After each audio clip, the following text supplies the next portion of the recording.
We are Visakhapatnam Parliamentary Member of Parliament contestants.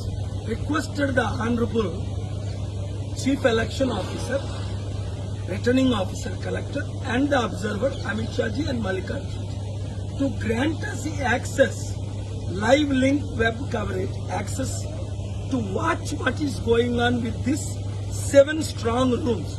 That's what I argued in the Honorable AP High Court and got the election postponed to 4th February. మేమేం అడుగుతున్నామంటే 21 రోజులు మేము watch చేయలేము. ఈ లింకులు ఉంటే మాకు live link ఉంటే మేము ఇంటి దగ్గర నుంచి మా టీముల ద్వారా మేము ఏదైనా కరప్షన్ జరగకుండా అబ్జర్వ్ చేయడానికి we have requested them.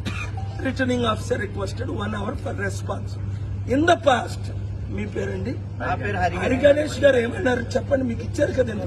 Hari Ganesh నేను 2019లో నార్త్ నియోజకవర్గం ఎమ్మెల్యే కింద పోటీ చేసినప్పుడు మాకు అందరికీ కూడా నార్త్ నియోజకవర్గం ఆర్ఓ గారు యూజర్ నేమ్ పాస్వర్డ్ ఇచ్చి మీరు సీసీ కెమెరాలు ఎప్పుడైనా ఆపరేట్ చేసి చూసుకోవచ్చు, మా ఎక్కడ ఫుల్ సేఫ్ గా ఉంటది, ఎటువంటి ఫైర్ అయినా ఏదైనా థెఫ్ట్ అయినా చేంజింగ్ అయినా ఏదైనా సరే మీకు డిస్ప్లే ఉంటుందని చెప్పారు. అలా చెప్పినప్పుడు ఇప్పుడు ఇవ్వడానికి మేము అడుగుతున్నాము. ఇప్పుడు మాకు ఆ ఫెసిలిటీ కల్పించమని అడుగుతున్నాము. కల్పించకపోతే అది చాలా బ్యాడ్ నేమ్. ఎందుకంటే ఎలక్షన్ ఆఫీసర్స్, సిఆర్పిఎఫ్ స్టాఫ్ మొత్తం అందరూ వారే. సో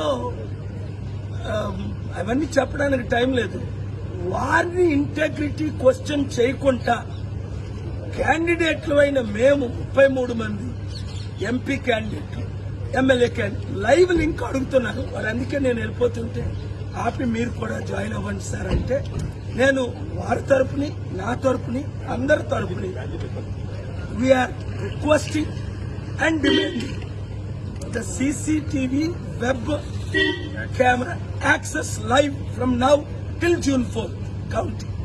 అంతేకాదు ఇప్పటికీ ప్రజాస్వామ్య వ్యవస్థలో, నా పేరు డాక్టర్ జాలాది విజయ, ప్రజాస్వామ్య వ్యవస్థలో పబ్లిక్ గా ఓటింగ్ జరుగుతుంటేనే గుంపులుగా ఉండి కొంతమందికి ఇచ్చి కొంతమందికి ఇవ్వకుండా అంత రిగ్గింగ్ జరుగుతూ ఉంటే చూస్తూ ఉన్న ఈ వ్యవస్థ, ఈ ప్రభుత్వాలు, ఈ ఆఫీసర్స్ మీద మాకైతే నమ్మకం లేదు కాబట్టి మేము అడుగుతున్నాం, లింకులు కావాలని అడుగుతున్నాం. ఈ రోజు సార్ చెప్పినట్టు 40 రోజుల పాటు అవి ఎక్కడో ఒక మూలన ఉంటే ఏం జరుగుతుందో ఎవరికీ తెలియదు. అక్కడున్న అంత గవర్నమెంట్ వాళ్ళకి సంబంధించిన ఆఫీసర్స్ వాళ్ళు ఉంటే మేమేం చేయాలి? ఏ రోజు ఎలాంటి న్యూస్ వస్తుందో మాకే తెలియని పొజిషన్. అలాంటప్పుడు మేము దానికోసం లింకులు అడగటంలో తప్పు లేదు. మేము రిక్వెస్ట్ చేస్తున్నాం అంతం కాదు, మేము డిమాండ్ చేస్తున్నాం. ప్రజాస్వామ్య వ్యవస్థలో ఇది మా హక్కు, మా హక్కుని మేము చెప్పుకుంటున్నాం అని. నా పేరు తారక రాము. నేను విశాఖ సౌత్ నుంచి ఇండిపెండెంట్ క్యాండిడేట్ గా కంటెస్ట్ చేస్తున్నాను. ఎలక్షన్